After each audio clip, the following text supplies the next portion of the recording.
Tolong hentikan kegilaan ini, Tuan. Saya mohon. Seorang gadis memohon dengan berlinang air mata pada seorang pria tampan yang tengah berada di @4:6-nya, menjam 4-nya dengan begitu li 4R. Gadis itu bernama Andin Thalia Hadinata, berusia 20 tahun. Ia adalah keponakan dari salah satu asisten rumah tangga keluarga Smith. Ini balasan yang pantas kau terima. Beraninya kau selingkuh di belakangku, Tiffany. Raung pria itu sambil mendorong mil satunya dengan kasar. Flashback. Beberapa hari sebelumnya, Andin yang baru saja kembali dari berjualan kue, terpaku mendengar perkataan bibinya yang meminta dirinya menggantikan sang bibi menjadi asisten rumah tangga keluarga Smith selama beberapa hari. Aku tidak yakin ini keputusan yang tepat, Bude, ucap Andin pelan pada bibinya yang bernama Suminah. Sepupumu sangat membutuhkan Bude, nak. Lusa dia akan dioperasi, jadi Bude harus ada di sana mendampinginya. Selama ini, Bude bekerja keras mengumpulkan biaya operasinya, jadi tolong bantu Bude, ujar Bu Suminah dengan mata berkaca-kaca. Dua asisten rumah tangga lainnya sedang pulang kampung karena urusan pribadi mereka masing-masing, jadi majikan Bude tidak akan mengizinkan Bude pergi kalau tidak ada pengganti, sambungnya lirih. Hanya 4 hari saja, nak. Dan setelah itu, kamu bisa melanjutkan kehidupanmu seperti biasa, berjualan kue dan mengajar les. Bu Suminah kembali bersuara. Kamu bilang, kamu perlu banyak uang untuk persiapan adikmu masuk kuliah tahun depan, kan? Majikan Bude akan memberikan upah capekmu sebesar 10 juta, nak. Tambahan perkataan Bu Suminah itu, sontak membuat Andin yang tadinya menunduk, langsung mengangkat wajah, memandang bibinya. Majikan Bude itu orang yang baik. Dia tidak banyak menuntut, nak. Yang penting, semua kerjaan diselesaikan dengan baik. Itu saja, sambungnya. Andin menatap dinding rumah kontrakannya, berpikir sejenak, lalu berkata, baiklah, Bude. Aku mau. Bu Suminah tersenyum tipis. Ia menyentuh pipi Andin, lalu berkata, terima kasih, nak. Terima kasih. Kau memang keponakan Bude yang baik. Hari pertama dan hari kedua bekerja di rumah keluarga Smith, Andin sama sekali tidak mengalami kesulitan yang berarti. Hal itu disebabkan karena kebiasaannya yang mengerjakan pekerjaan rumah secara mandiri selama 5 tahun terakhir, semenjak ayah dan ibunya berpulang ke sisi Tuhan. Flash on. Hari ini adalah hari ketiga Andin bekerja, dan ini terasa sangat berbeda dari sebelumnya. Entah kebetulan atau tidak, namun nyonya pemilik rumah sedang tidak berada di rumah karena tengah menghadiri pesta yang digelar di salah satu hotel ternama. Jam sudah menunjukkan pukul 11 malam saat suara pintu depan dibanting keras oleh seseorang. Suara bantingan pintu itu sontak membuat Andin yang baru saja hendak tidur, terlonjak dari tempat tidur. Gadis berparas ayu itu buru-buru keluar dari kamar, lalu melesap cepat menuju asal suara. Apa itu Anda, Nyonya? Tanya Andin takut-takut. Langkah berat terdengar dari arah lorong ruang tamu. Sambil mengikat rambut, Andin berjalan cepat ke ruang tamu. Tuan muda, ucap Andin hati-hati pada seorang pria yang berdiri sempoyongan di ambang pintu. Lelaki tampan keturunan Amerika Indonesia itu bernama lengkap Liam Johnson Smith, dan dia adalah putra tunggal pemilik rumah. Melihat dasi Liam yang terjuntai dan rambut acak-acakan, Andin pun mengernyitkan dahi. Meski begitu, ia tetap memberanikan diri untuk mendekat. Andin langsung menghentikan langkah saat melihat mata Liam yang terlihat merah dan wajahnya basah, entah oleh keringat atau air mata. Anda baik-baik saja, Tuan? Tanya Andin saat merasakan aroma alkohol menyeruak kuat dari tubuh Liam. Liam mendekat. Matanya menatap Andin tanpa berkedip. "Tiffany," kata Liam lirih, nyaris berbisik. Andin mengernyit, bingung mendengar perkataan Liam. "Tiffany." Liam kembali menyebut nama itu, dan detik selanjutnya, tangannya tiba-tiba saja menyentuh pipi Andin dengan kasar. "Setelah apa yang kau lakukan padaku, kau masih berani menyusulku ke sini," ucap Liam. "Anda salah orang, Tuan. Saya bukan Tiffany." Andin melangkah mundur, namun Liam menahan pergelangan tangannya. "Kenapa kau selingkuh? Kenapa?" Suara Liam terdengar pecah. "Kenapa kau tega melakukan hal terkutuk itu dengannya? Dia itu rival bisnisku, Tiffany." "Tuan, tolong sadar. Saya bukan Tiffany," seru Andin panik, mencoba melepaskan diri. Namun Liam sudah tidak bisa membedakan realita dan mabuknya. "Kau brengsek, Tiffany. Kau menghancurkan aku. Kau bikin aku gila," raung Liam. Andin mundur sambil berkata, "Tolong lepaskan tangan saya, Tuan. Tolong." Liam menarik Andin, menggenggam erat pergelangan tangan gadis itu. Meski tubuhnya goyah karena mabuk, namun genggamannya terasa begitu kuat bagi si pemilik pergelangan tangan.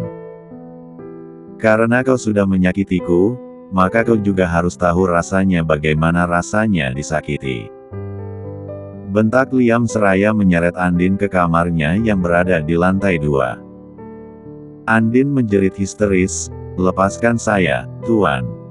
Saya mohon." Tangannya menepis, menendang, menangis. Tapi suara di rumah besar itu hanya pantulan yang menyakitkan.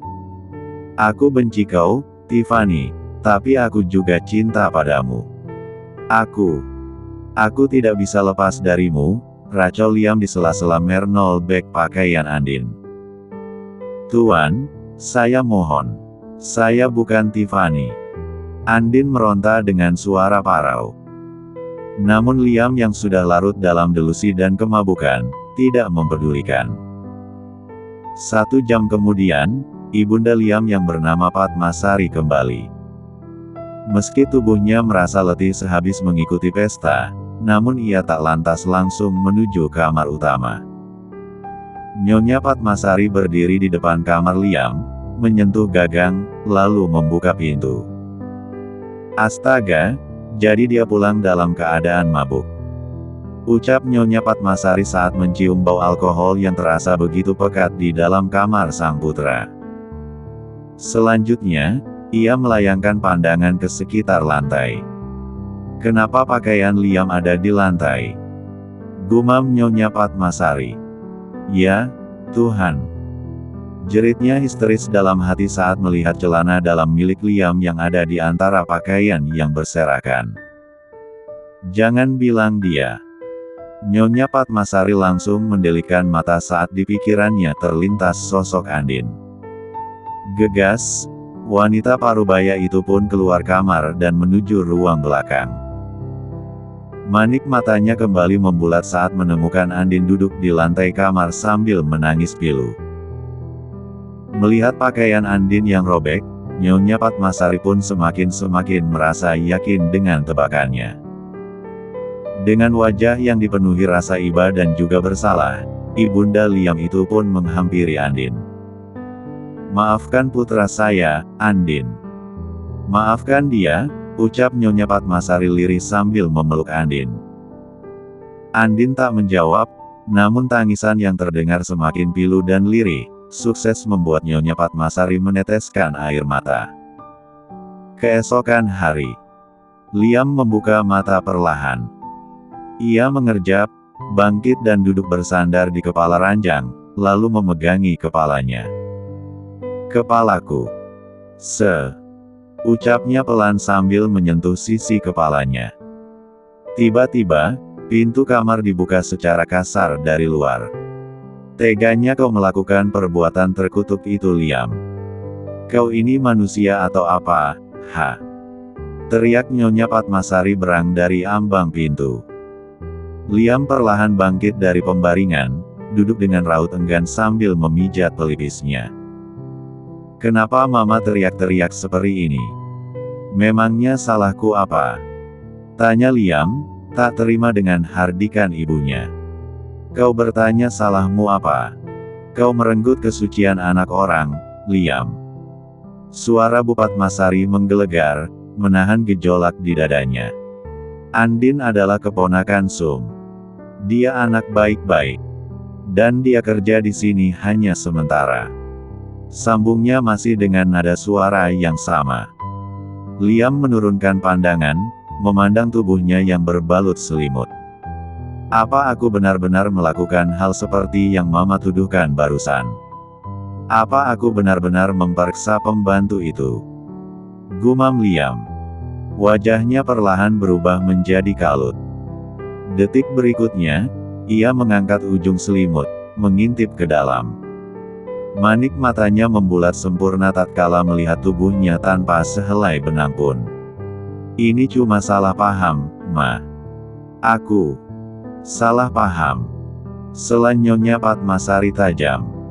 Jangan dibesar-besarkan, Ma. Menurutku itu bukan perkosaan. Dia bahkan tidak menolak. Plak. Tamparan keras mendarat di pipi Liam, dan itu membuat suasana berubah menjadi mencekam. Kau memalukan, Liam. Teriak Nyonya Padmasari marah. Kau bukan hanya telah mempermalukan keluarga ini. Kau juga telah menghancurkan hidup seorang gadis. Sambungnya. Liam menyeka sudut bibirnya. Tatapannya terlihat dingin. Dia cuma pembantu, Mom. You're acting like such a damn princess, ucap Liam. Dia lebih punya kehormatan dibandingkan kau, Liam. Nyonya Padmasari menunjuk wajah anaknya. Dan kamu akan bertanggung jawab. Sambungnya satu oktav. Liam mencibir, lalu berkata, maksud Mama, apa? Kalian akan menikah, tukas Nyonya Padmasari tegas. Apa? Ucap Liam tak percaya. Kau akan menikahi Andin secepatnya. Hari ini juga, ujar Nyonya Padmasari. Liam tertawa sinis, lalu berkata, apa aku tidak salah dengar, Ma? Menikahi pembantu. Yang benar saja. Dia bukan pembantu, Liam. Dia korban. Dan aku tidak akan membiarkan anakku menjadi monster tanpa konsekuensi, ujar Nyonya Padmasari tegas. Mama akan panggil pemuka agama sekarang. Siapkan dirimu. Usai mengatakan itu, Nyonya Padmasari berbalik dan melangkah keluar, meninggalkan Liam yang masih terbakar amarah. Sambil menggertakkan gigi, Liam turun dari tempat tidur dan mengenakan pakaian. Ia melenggang cepat menuju meja kerjanya, lalu mengeluarkan buku cek dari laci. Ia menuliskan sejumlah nominal uang di sana, lalu keluar dari kamar, menuju kamar belakang tempat Andin berada. Wajah Andin terlihat lelah dan matanya sembab. Ia sudah menduga hari ini akan penuh tekanan, namun ia tak siap dengan apa yang terjadi kemudian. Liam berdiri di ambang pintu kamar. Wajahnya terlihat sangat angkuh dan tanpa rasa bersalah sedikit pun. Dengarkan aku baik-baik. Aku tidak akan menikahimu, ucap Liam sombong. Andin menatap Liam dengan tatapan kosong. Saya pun tidak menginginkannya, respon Andin pelan tapi tegas. Liam merogoh saku celananya, lalu melemparkan selembar cek ke arah Andin. Cek itu berisi 500 juta. Ambil dan lupakan apa yang terjadi, lalu nyahlah dari hidupku, ucap Liam tanpa dosa. Andin menatap cek yang kini tergeletak di lantai dengan tatapan tajam penuh kemarahan. Apa Anda pikir luka yang Anda tinggalkan pada saya bisa dibayar dengan kertas bernilai itu? Ucap Andin. Kau bukan siapa-siapa. Kau cuma pembantu yang cari untung dari mabukku. Kau pikir aku percaya dengan raut wajahmu yang sok tersakiti itu? Kau pasti menggodaku semalam.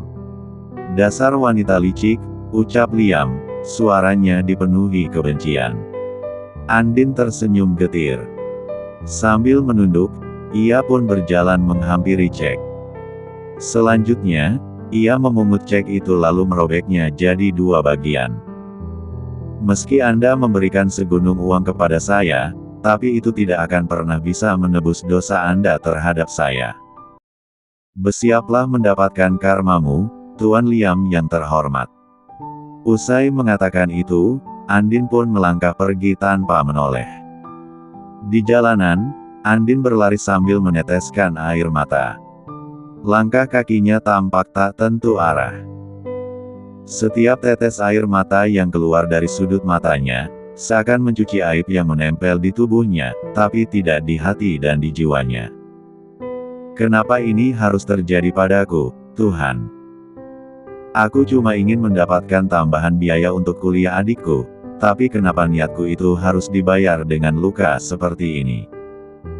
Andin berbisik lirih pada dirinya sendiri.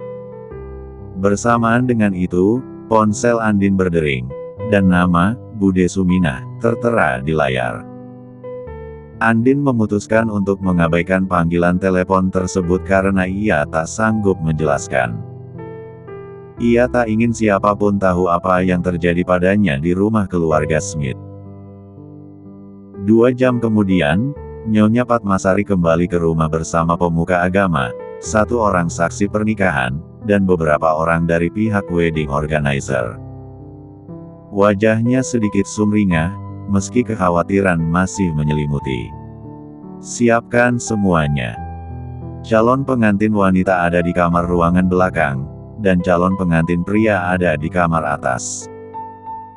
Aku ingin pernikahannya berlangsung secepatnya, ucap Nyonya Padmasari pada salah satu anggota tim WO.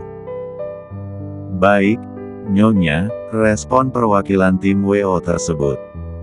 Tak lama kemudian, orang yang ditugaskan untuk merias Andin kembali dengan tergesa. Maaf, Nyonya. Calon pengantin wanitanya tidak ada di kamar, ucap orang tersebut. Nyonya Padmasari mendelik, lalu berkata, apa maksudmu tidak ada? Kamarnya kosong, Nyonya, ucap sang perias. Nyonya Padmasari tercengang. Ia melangkah cepat menuju ruang belakang. Andin. Panggil Nyonya Padmasari sesaat tiba di ambang pintu kamar. Apa dia benar-benar pergi? Tapi kenapa? Nyonya Padmasari bertanya-tanya dalam hati. Aku sudah memberitahu dia bahwa Liam akan menikahinya, tapi kenapa dia tetap pergi? Sambungnya sembari melangkah masuk ke dalam kamar. Langkahnya terhenti saat kakinya menginjak sesuatu di lantai. Ini kertas apa? Gumamnya sembari memungut sehelai kertas dari bawah kakinya. Detik berikutnya, ia mengambil helaian kertas lainnya yang berada tak jauh dari lembaran kertas pertama. Nyonya Padmasari menyatukan kedua helai kertas itu, dan matanya pun seketika mendelik sempurna. Guratan kemarahan langsung tercetak jelas di wajahnya. Liam. Nyonya Padmasari memanggil putranya dengan nada suara keras. Liam. Ulangnya dengan nada suara yang lebih menggelegar. Dadanya bahkan terlihat naik turun, menahan amarah yang menggebu-gebu di dalam dada. Mendengar suara ibunya, Liam pun keluar dari kamar, lalu menuruni tangga dengan wajah malas. Ma, sudahlah. Jangan membuat ini lebih buruk lagi. Aku sudah cukup jengah dengan. Apa kau mengusir Andin? Tanya Nyonya Padmasari sambil menatap tajam sang putra. Mama bertanya padamu, Liam. Apa kau mengusir Andin? Jawab. Bentak Nyonya Padmasari. Suaranya bergema di seluruh rumah. Alih-alih merasa takut, Liam justru mengangkat bahu sambil berkata, dia yang memutuskan pergi. Penipu. Nyonya Padma melayangkan tamparan keras ke pipi Liam.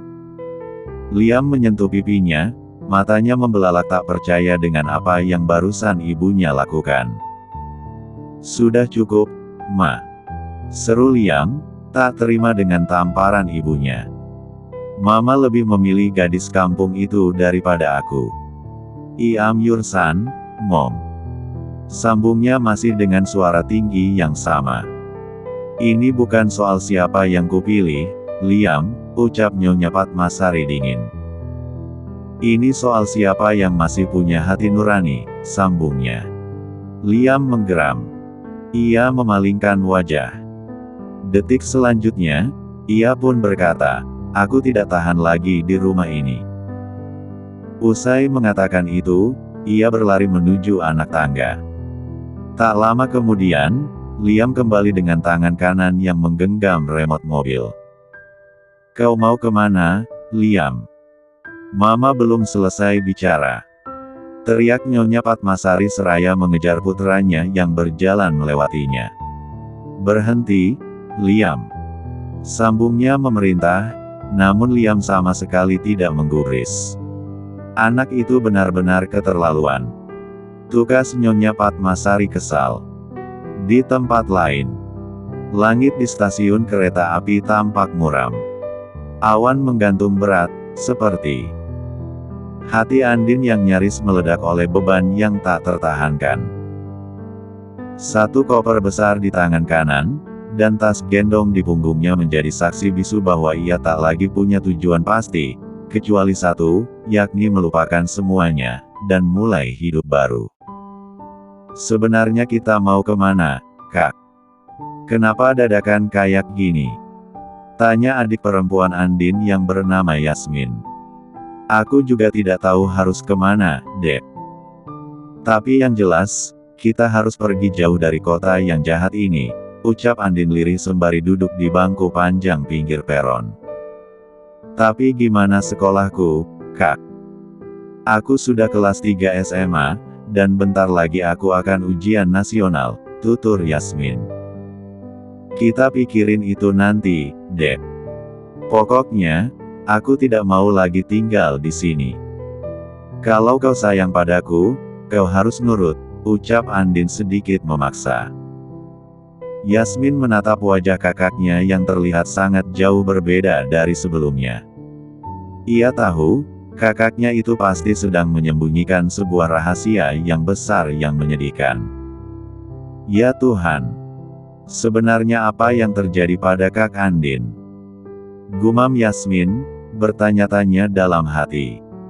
"Apa? Kita benar-benar tidak perlu pamit pada Bude Sum.